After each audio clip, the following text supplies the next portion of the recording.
Welcome, everybody, to another uh, impactful webinar for the Alumni Society.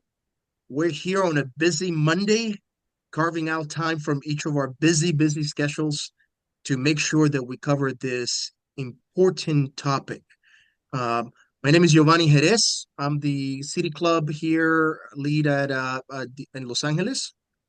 The Alumni Society is a much bigger organization with 6,000 members. We have professionals for all sorts of career stages from entry to mid-level to executive level.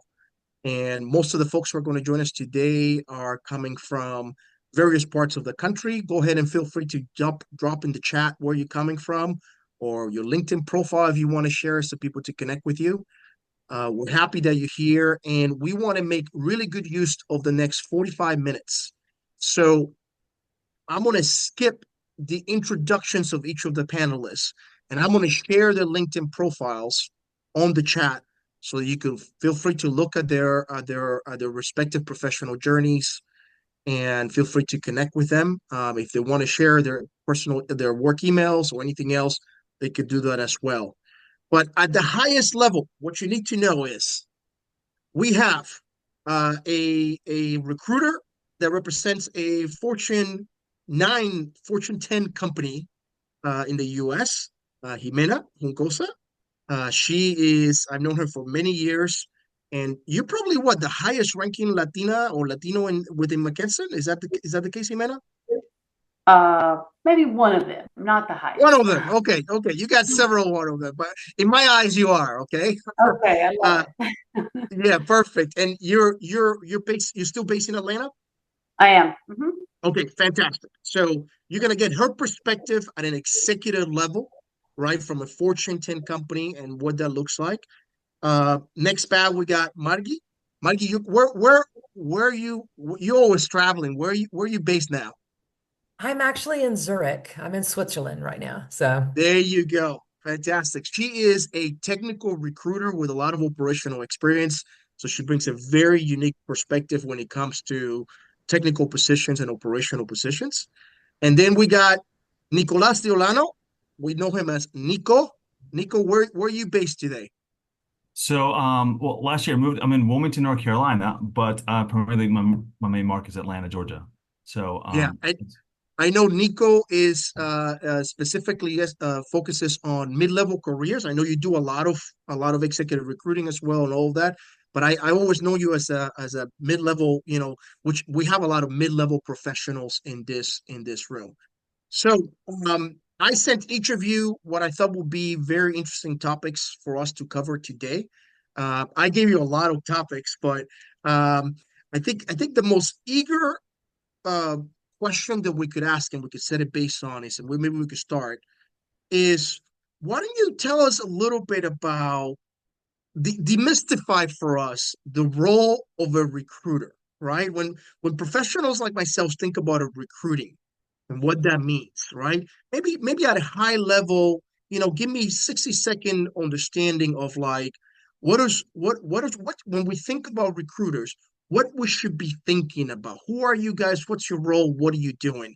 And Nico, why don't you get this starting, and then we'll go to Jimena, and then we'll go to yeah, okay. So when you think about a recruiter, I'd say that kind of, I mean, this is a broad thing. So I'd say we're hunters. We're looking for specific talent a lot of times. We are matchmakers. I feel like a big component of my job is to find. I feel like a lot of my clients are like a puzzle, and you kind of figure out how they operate, the type of team that they have, what dynamics they have going on.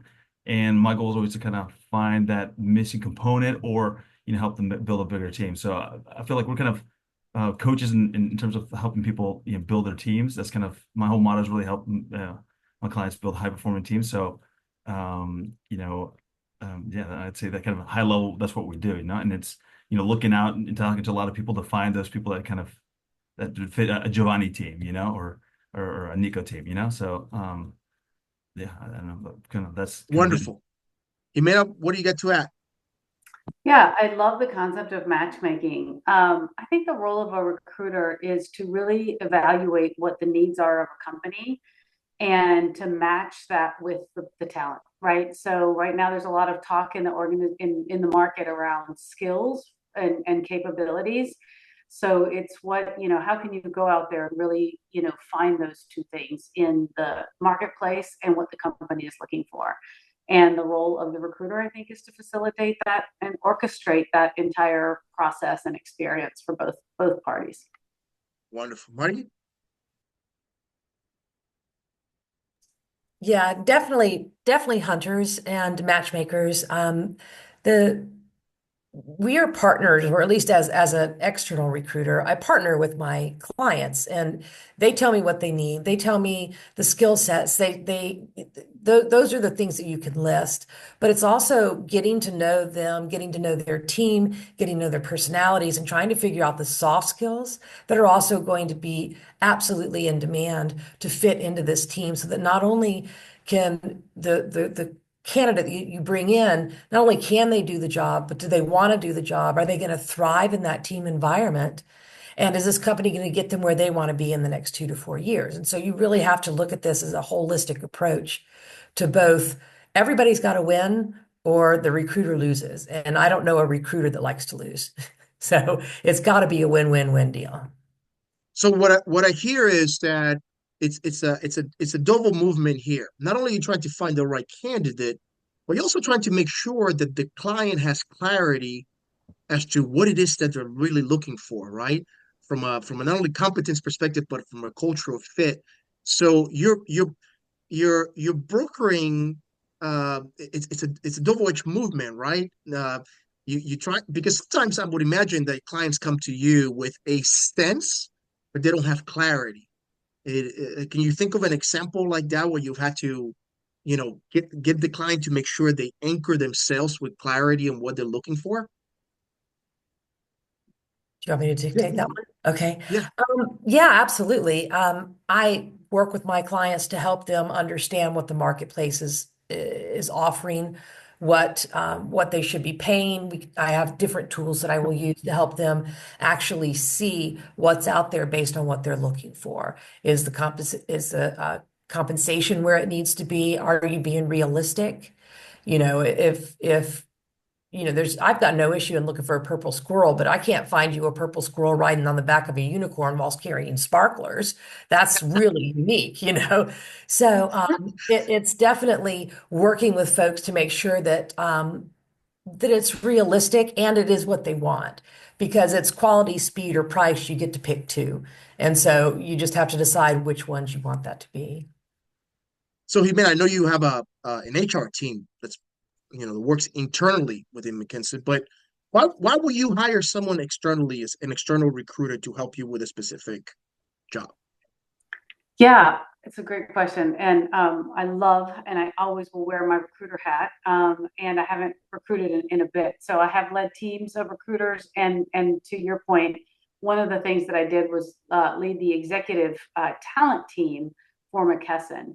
And there's a lot of reasons that, companies will go external for recruiters. But one of the, sometimes it's specialized expertise, especially at the executive level. So I'll try to give you guys previews of the multiple hats I've worn in my career to the extent it's helpful. And so if you have a specialized need sometimes and you have an in-house function, the ability to go external and have someone that's really networked in that space or that really knows the talent in that marketplace, that's really, really helpful.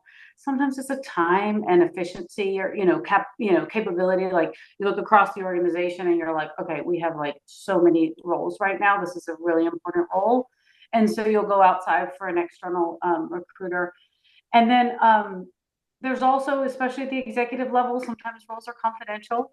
And so the only way to really get after a confidential role, whether it's because it's a new role that's happening, or maybe there's an incumbent that's going to be impacted by a search, a company will go and use an external recruiter for that as well. So those are some of the reasons that we go externally. So I think that for me that stands out a little bit, which is there are some high profile roles where the company might not necessarily want to advertise, hey, we're hiring for this specific role. So you want to go incognito and put some fillers out there with specific candidates. So what that tells me is that if I ever get approached with somebody incognito, to keep that in mind, right? Right. To be helpful. Nico, have you seen that sort of approach? Is that what some of your clients reach out to you? Oh yeah, I mean that happens all the time, right? It's the especially when it's yeah, there's somebody currently in that role and it's not the right person not working out. Um, Oh, so that does come up, on occasion. And also I have clients that'll ask because they want to get kind of more some market data of like what's the talent pool look like, anonymously, what's our branding in the marketplace? What do people perceive this as? Is it good or bad? And so by having a third party, you can go out there and kind of get a true understanding, or albeit also, with salary and benefits, what are people looking for? To kind of give you that data points that sometimes you can't, that are hard to I'm get. sure running helped you a lot, Dan. oh, I think somebody was out of mute. If you guys can mute yourself, that'd be fantastic. All right. But yeah, so I So, mean, mhm. so Nico, do are recruiters specialized by industry or specific talents said, or like how should we as candidates think about the various flavors of recruiting that exists out there?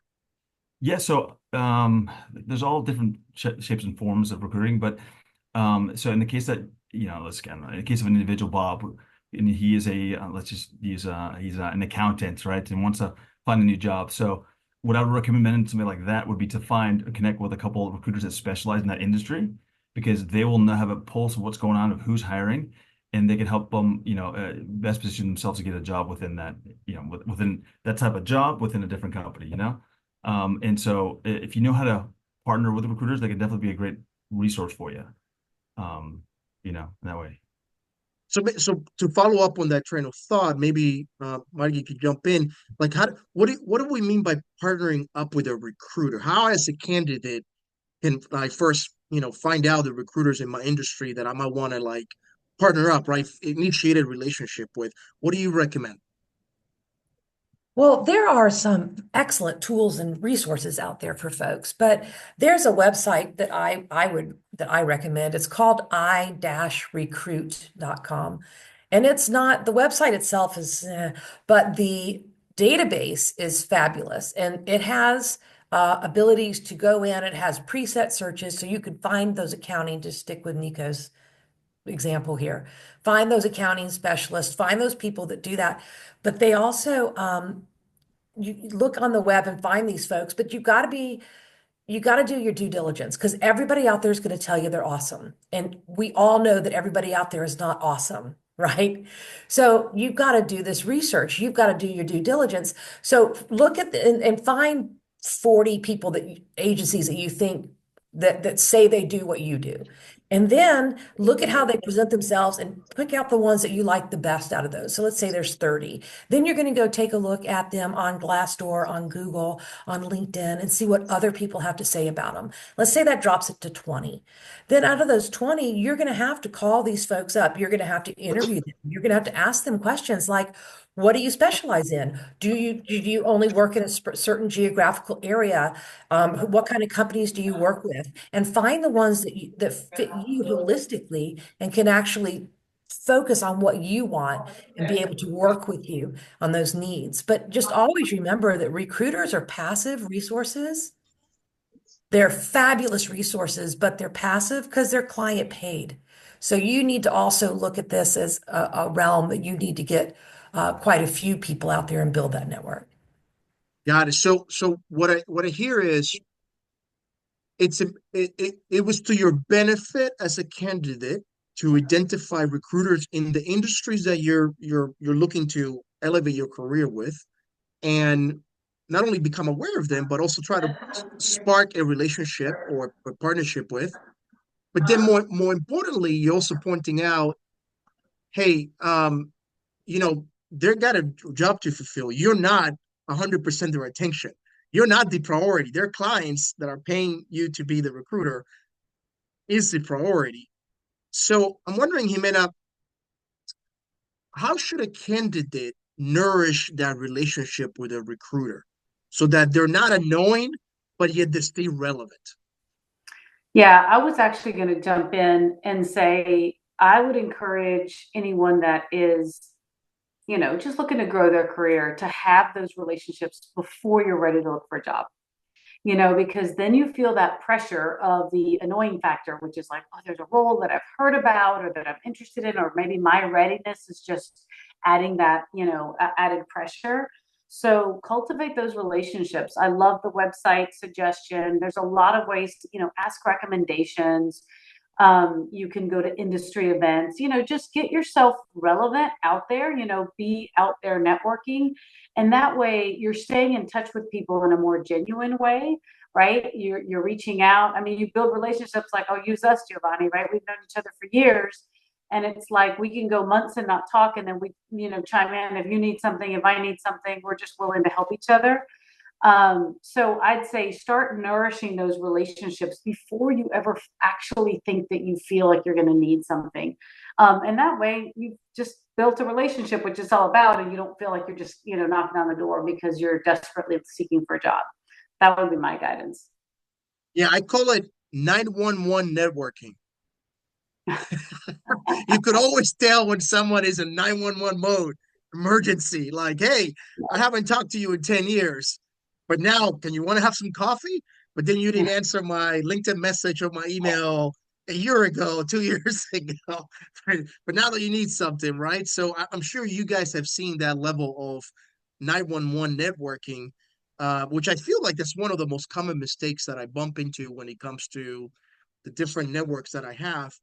I'm wondering if you could chime in about some of the other most common red flags or mistakes that you see in this world of networking and establishing relationship. Anything else that stands out in mind? Is that to me or any of us? Anyone, any one of you, jump in. Start us off, Jimena. Okay, yeah, I mean, I can kick that off. I mean, I think that well, one is that, right? Don't just reach out to folks when you need something. I think too that you want to make sure that you're positioning yourself in a way that you're always thinking about that next job, but you said what was the word you said? Annoying, right? So you need to also be able to read people. Like there are some people that are more willing, and I guess we're talking about recruiters specifically, but I would say it's important to network not just with recruiters, but with other professionals in your field. So don't limit yourself would be one of the things that I'd say. And then going back to that annoying factor, just read the cues. Some people are more willing to network and give of their time and than others, right? And so, like at the beginning of this, Giovanni's asking, right? Can I share your LinkedIn profile? Be respectful of those things. Always ask too before you do that, right? Before whether you're connecting with somebody, just say, hey, can I share your information with someone else?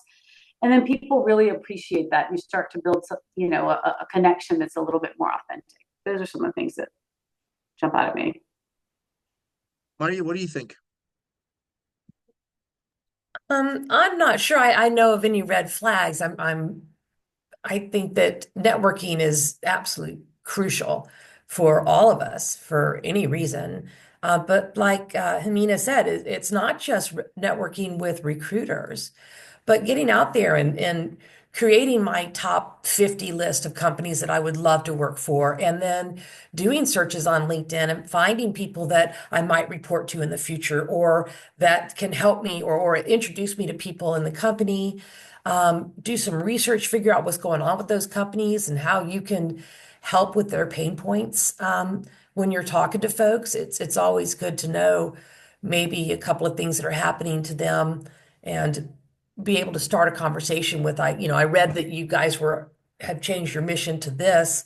How does that affect you in the engineering department or, in the accounting department or wherever you're going to go through? But I think networking is just absolutely crucial. So I call those informational interviews, right? Where I see, like you said, Mari, right? It's like it's here's my top 10 companies I wish I could work for, and I'm gonna reach out to individuals there that I could potentially report to or might know of opportunities.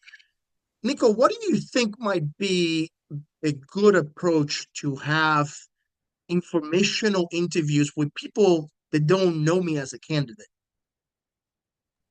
Well, I mean, to reach out to somebody cold is always, nowadays there's so many, I feel like we get bombarded by text messages, all the different medias of people that we don't know that are trying to eat up our time. And so one of the ways I'd say is I'd recommend trying to work smarter by leveraging the people that you know. So, the world's changed a lot, versus like my dad's career. My dad worked for Coke for 40 years and retired, and he's always with the same company. But, truthfully, you got to think about you're all kind of a CEO of your own career, and the people that you interact with are, potential resources down the line. Loyalty used to be to a brand, now it's to the people that you know, right? So, That's right. and if Giovanni doesn't know Nico, how's he going to be loyal, right? So, if you have one thing I do recommend is always kind of try to give first. If you can provide value first, it's always easier to build that relationship. I read this article about you guys. I thought you'd find this thing interesting because of your mission statement change, right?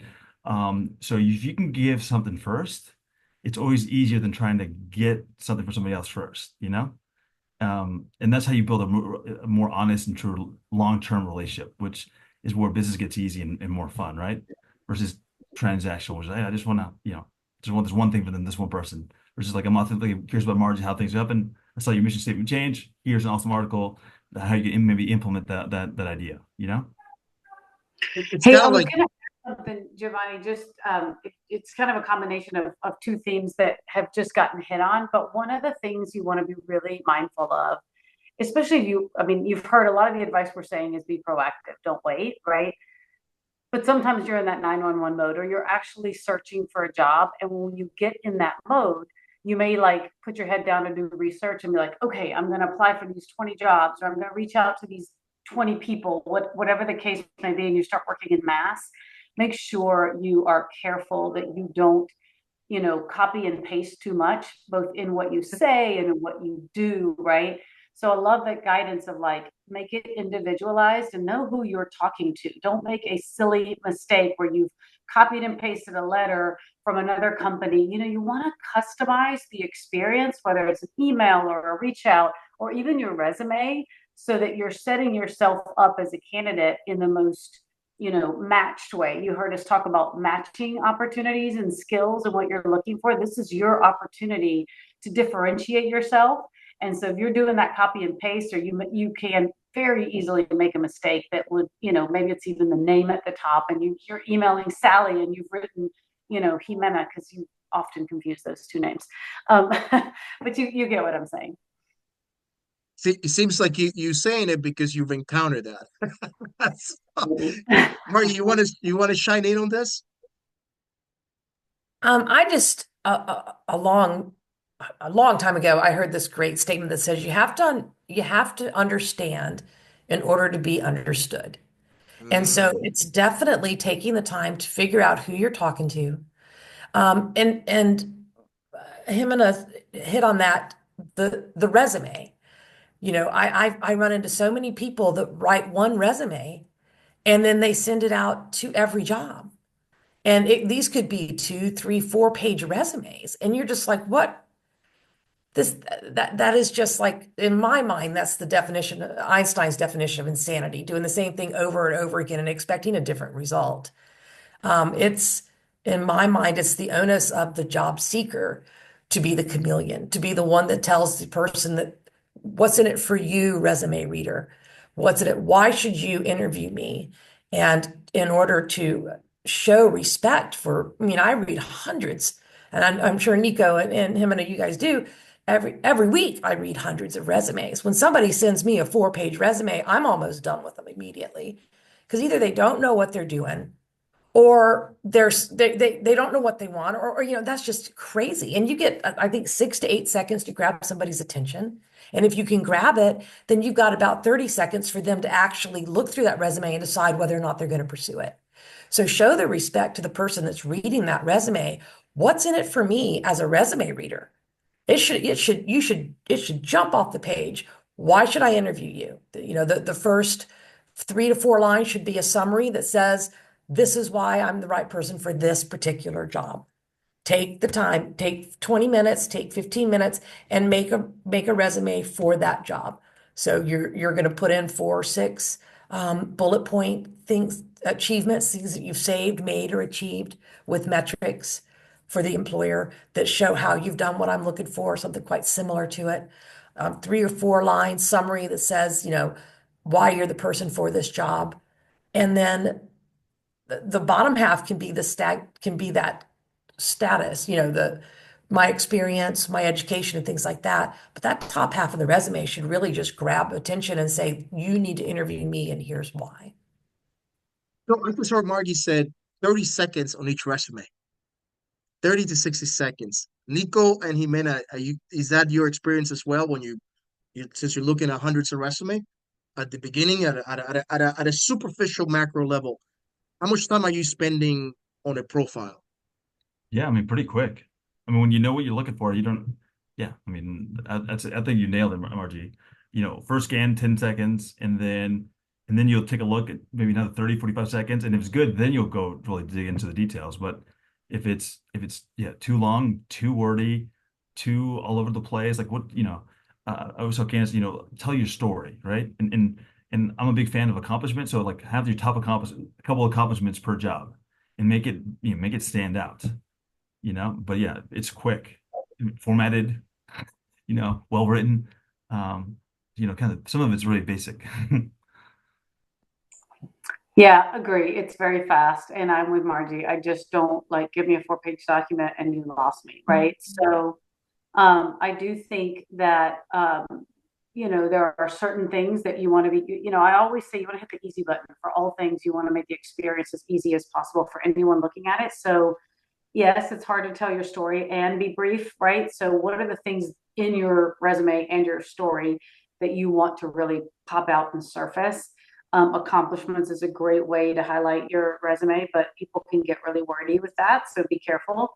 And again, I'm just seeing in the marketplace a bigger conversation around skills as you start to think about, like before it was like skills was just like, oh, this section and you do a bunch of bullet points. So how do you also bring skills into the story of your journey, and highlighting those things that are super relevant to the job you're applying for? I think that's really key because it's fast. So so what I hear, the key things that I hear is one of the biggest mistakes you see is somebody using recycling their resume, right? They're trying to gain speed, but quality suffers. Okay. And it's the onus of the candidate to really tailor. And as you're tailoring and thinking about applying the specific position, the top of that resume should really be compelling, right? What's in it for me as the employee, right? So I'm curious, what are your thoughts about the very, very creative people that sure, they have their LinkedIn profile, they have their resume, and they might actually be bold enough to send a video with 60 seconds introducing themselves and why they are the right candidate. Have you guys experienced any of that? And what are your thoughts on a tactic like that? Go ahead, Marty. You're nodding your head. I have not had anybody send me a video. Yeah, I haven't had anybody send me a video. I think I don't even know how I would deal with that. Nico, have you guys had videos sent to you? No, You go first. yeah, yeah, no, I haven't, but I'll tell you what, it's definitely unique. So I definitely think if you're trying to stand out, so it depends on your role. If you're a doctor, maybe you don't want somebody giving you a funny video, but if you're in sales and you want to be able to connect with people quickly, then maybe might not be a bad thing, right? So I guess it's all about knowing your audience and kind of how you approach them. Yeah, same. I don't know that I have had a video sent to me, but I do tend to be a little bit non-traditional and out of the box, so I'd probably smile at it. Now, I think the challenge and something you should be aware of is, technology is only fun when it works, and so depending on how you're sending the video, people, you click on it, they may not get it, so you just have to remember that, you may not be successful. With your intention, but I like the concept. Okay, so you briefly talked about this, how you're allergic to 4-page resumes. Okay, I get it. I get it. What about 2-page resumes? Help me demystify this concept of the 1-page versus 2-page versus multiple pages. What? First of all, I think one of you has shared with me a story about why it was a 1-page requirement to begin with. I forgot who it was. Um, think you had to do something with faxing, right? Back in the day, you had to fax. Who was it who shared that with me? Okay, okay. So I feel like the history of the one page resume was because back in the day you used to fax them, and you could only fax one page at a time. But obviously that has evolved. So help us as candidates understand that range of what's acceptable, what's compelling, what's going to work. Any of you feel have a strong thoughts about this? I'm a firm believer in keep it short and simple, sweetheart. Just be very, very focused. Because if you read through the job description, you're going to look at it and it's going to say, okay, we want A, B, C. Well, then in your summary, you write why you are A, B, and C. And then you use the terminology that they use and the exact skill sets that they're looking for, and you put those in the bullet points. And then you really focus on your achievements and the things that these are one-line bullet points. I achieved this by doing this, and it did this for my employer. Yeah. So I increased sales from 1 to 1.3 million in 6 months by implementing A. I did, boom, boom, boom. And so you're just putting that in there. You can create your own library and keep all of these things because that's an entity that I know when I'm searching, I have, and unfortunately, I can't make databases. So I have this huge, unwieldy Excel workbook, but I have all these spreadsheets in there and I will put my accomplishments and I might put it into 5 or 6 different spreadsheets based on industry, based on the actual accomplishment, based on the job title, whatever. And then when I'm looking at this job description and they want me to be able to do these things and I'm like I've done that. I've either done exactly that or I've done something very similar. I can go back into my library and pull up that industry and pull them in there or stick them in there and put 4 or 6 very related achievements to show them that I've done what they're looking for or something quite similar. And then, I mean, I'm, 1.5 pages, because you don't need to break down what you've done at every single job. If you've told them why you're the person for the job, the skill sets that match, and the accomplishments, you just want to get in for an interview. Once you get into that interview, then you can bring in all the bullet points for each individual job. But again, short and simple. I love that. Short and simple. I don't have a ton of passion between one or two. I think it depends on what you have to say. I wouldn't go beyond two. Um, and you don't want to have everything in the kitchen sink about yourself on the resume. However, there are things that you may feel very passionate about. Maybe you are on the board of something, or you are like a nonprofit, or there's something that really kind of shows a holistic picture of who you are, and you want to make sure you include that. I would encourage you to include that. And I would be much more interested in someone that had like all those facets of themselves as a total human than I would someone that felt the need to go back to 1965 and tell me what they did when they first started working. Like that's like less relevant. Also, I don't know what the cutoff is. Maybe we'll ask those that are looking at resumes closer than I am today. But there's a certain point where you might just list where you've worked in the title versus even getting into bullets, right? And so I think there's like a year cutoff. Like you just want to stay relevant and kind of your current experience that matches. And when sharing the holistic picture, just maybe don't date yourself so far back if that's relevant. How about personal websites, Nico? Like, what if I just create my own personal website and I have everything listed there? Would that be, have you seen that? Is that attractive? What are your thoughts? Yeah, it's called LinkedIn. Yeah, so LinkedIn is actually a great tool that to do exactly that, right? So you can condense your resume to make it the pop version of your resume. You can then highlighting those experiences that for the specific role that you're targeting, and then also include a link to your LinkedIn, and then therefore you can have a more detailed of everything you've done, right? One of the big things I see people miss on is not having their LinkedIn and their resume kind of match. Maybe we're missing a company. Maybe the dates are different. You want to make sure that, you want to be consistent so that if I see that I worked at Coke from 1990 to 2000 or whatever, that it's on my resume as well, and the titles are matched as well. Why because- why why is that important, Nico? Why is Like, because if you see a mismatch, it does what? well, it makes you debate that person. It's like, who was he really? Was he, on LinkedIn, he says I'm the VP of business development, but on my resume, but on my LinkedIn profile, it says I'm a district manager. So what is it really? Maybe you're trying to beef up your title on the piece of paper versus in reality. So, but by having them consistent, I mean, it also proves that you're more consistent, that you detail oriented, that you're thorough, that what your resume has matches your LinkedIn, and you're not gonna have any surprises.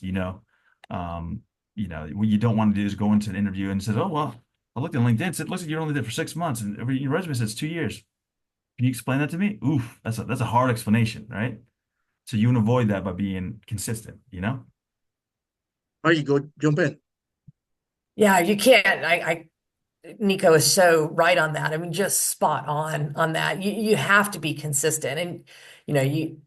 But it's the thing about dating. I would not go back. I would never date anything on my resume that has anything to do with education or certificates or anything like that, if unless it expires. So like if you have to have something on there that expires, I wouldn't date any jobs over 15 years, and then I would just do additional experience and then just job titles. But I mean, it's your job, and you can list that chronological order, but you could put the company name, the dates you were there, the job titles you held. Company name, dates you were there, the job titles you held. Because if you're going to do the accomplish based resume, then you're going to put all your proof in the pudding up top. And here you're just showing people natural progression. You don't have any gaping holes, or if you do, then you have company title, dates, job title, 3.5 years, full-time caregiver for my elderly father, company, dates, job titles. And so you explain what's going on. And then underneath that, your education. And then as Jimena said at the bottom, the personal. So the things that you've done about yourself. So anything that you've won. I don't care if it was Boy Scouts or the most innovative employee of 2023, or anything like that, any volunteer work, any kind of community outreach. Do you like Auburn football, which War Eagle, by the way, but things like that. So you put it on there, and so that you have that personal thing, and you kind of close with that. But definitely be very focused on know who your audience is, and tailor it, the whole thing for them. Well, just got a chat question here. I thought it was very relevant. And this, I think this, I've seen this as well, right? The employees are asking for 5, 10 years worth of experience on their industry. But this great candidate might not have that industry experience, but they do have the competencies and skill sets. Man, how do you advise someone that's looking to pivot industries, right? But they have those transferable skills. But how will you advise them to best position themselves so that those 60 seconds the recruiter is looking at a resume doesn't dismiss them? Yeah, it's tough. And I might say in a situation like that, you may need more than the resume. So that's when you're really going to tap into your networks and the reach out, right? It might have to be a little bit more intentional. But you hit it, right? Like, how do you really demonstrate the transferable skills and make the connection for people? So let's just say like hospital versus hotels, right? You might be like, well, they're two completely different things. Well, it depends, right? There's a service aspect of taking care of a patient and taking care of a client. And so you may just want to like highlight how through the words that you choose in your bullets, where people can see that connection and the skills that you have, that client facing, front of the line kind of approach. But I would say that sometimes I would say the answer to that question is definitely going to be, it depends. Some companies are more progressive than others in their thinking, and so that's where you might need the phone call that someone knows, or you may just have to focus on other companies. The other thing I'd say about that is that sometimes when you are oh, never mind, that won't work. I was going to give you bad advice, so forget it. Well, what I was thinking is like if you're in a company, sometimes you need to take a leap. Like maybe it is still relevant, but let's just say if there's an opportunity for you to take it wouldn't be an industry thing though, but like take another role within a company that already knows you may be like looking, maybe not industries like healthcare, but oh, if I want to go from HR to operations as an example, you may take that chance first in the company that you're in. So now you've built a little bit on your resume, even if that's a lateral move. So that's what I was thinking. That may not be exactly industry, but you get the idea. More professional lanes that might help. Oh, that's fantastic. So I'm going to ask you a loaded question, and we got about 7 more minutes. AI, everywhere I turn around, everybody talking about artificial intelligence, right? And I see a lot of very creative tools out there, AI, to helping candidates apply for jobs. Have you bumped into any of them that are actually truly helpful to candidates that you would say, hey, take a look at this one? Uh, Feel free to jump in, raise your hand and just jump in if you bump into a tool like that. Go ahead, There, Marty. there's Chat GPT, which is a very nice. Um, it can be. I mean, AI is in its infancy, and it can actually make things sound non-human, for a better way of putting it. But I mean, you can also use that to put in the job description that you're going for, and then put in your 15, 28 page resume and say, can you turn this into a one and a half tailored, page tailored resume for why I'm the person for this job description? And take your chances. But I mean, AI is good, but you know yourself better than anybody else. So you can get some thoughts and ideas from it, but I would highly recommend that the final product is something that you've done yourself. Fantastic. Nico, you want to chime in on anything or? Yeah, no, I'd say I totally agree. I think AI is a little bit like a calculator. Like it helps you do math quicker, but if you put bad data in, it gives you bad data out, right? So, uh, yeah, there's nothing, there's not been a technology that I've seen that can substitute human interaction in human, yeah, contacts, right? Like I don't care how many LinkedIn messages I get from people that do be on a panel like this, but if Giovanni gives me a call, I'll pick it up in a heartbeat, So, you know, Thank you. yeah. So, you know, uh, it's all it boils down to human experience, I think, But I do think it's a tool that can make you be more efficient and get more things done, like a calculator. But you got to know what you want out of the calculator, and you need to know how to use the calculator. Um, but yeah, I think networking and talking to people is still a much more powerful tool than to simply rely on an AI, which is a new technology which we don't really so nobody knows how to use it as effective as it can be used, That's So a wonderful metaphor. All right, final question, maybe the most important one here. Okay. If you were looking to a new career in 2025, knowing what you know as a recruiter, what are the one or two things? And we know you would do multiple things. We talked about LinkedIn, we talked about your resume. What would you do from a strategical perspective to find a new career in 2025? Uh, Nico might want to kick it off, then Margie and Jimena. okay, yeah, sounds good.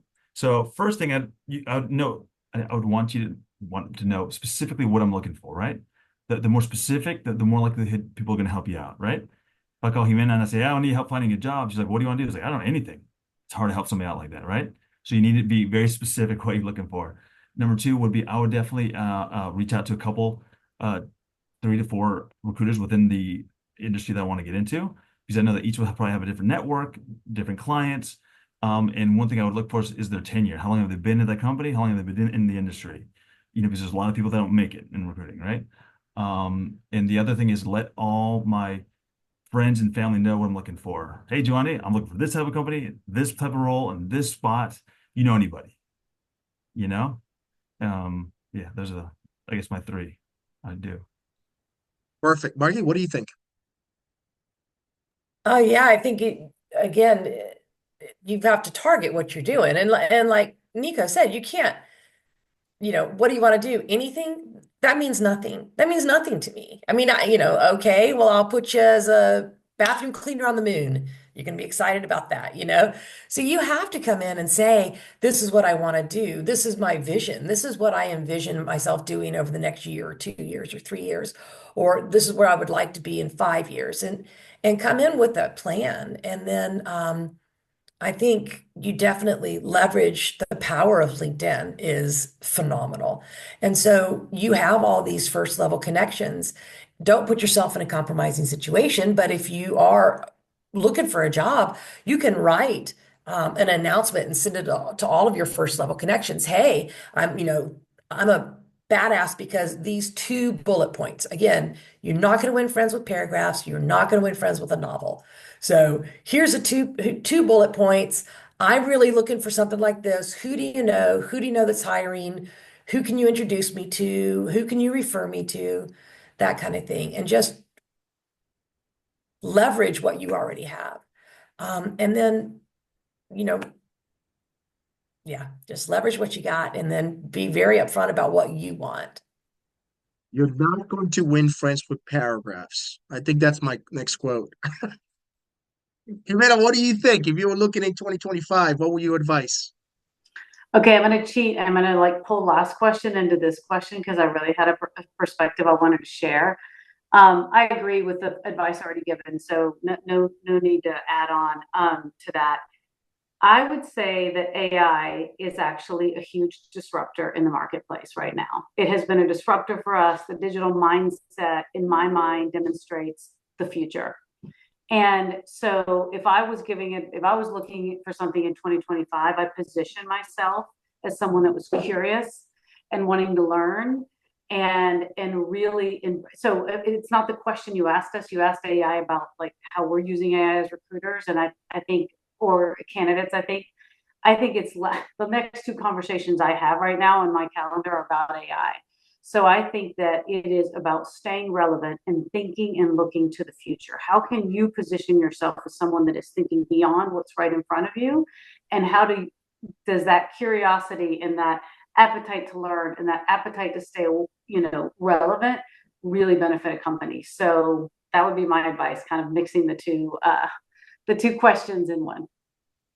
So, thank you, the three of you. This is very this webinar was filled with a lot of golden nuggets of wisdom, very practical. I'm gonna have to look at the webinar again to capture all the golden nuggets of wisdom you guys have shared. But I think one of the main ones that I took away was this concept of it's kind of like a bank.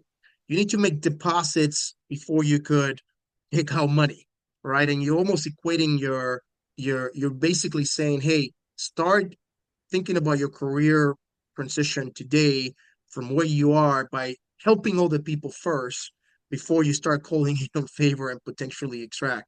You made a lot of very passionate points about your resume, about your LinkedIn, about being crystal clear about what you want so that people know how to help you. Um, because that also increments trust, right? You want to have consistent clarity because that relates to trust so that you don't have to question the candidate.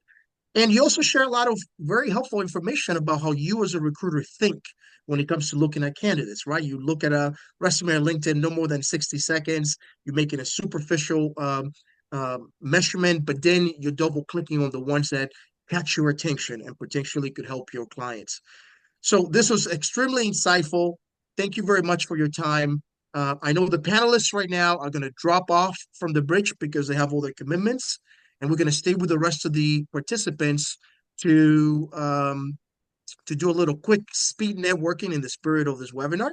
So Jimena, Margie, Nico, thank you so much for joining us. I appreciate you. We'll send you the recording afterwards, and we'll share this with the rest of the alumni, 6,000 members of the Alumni Society.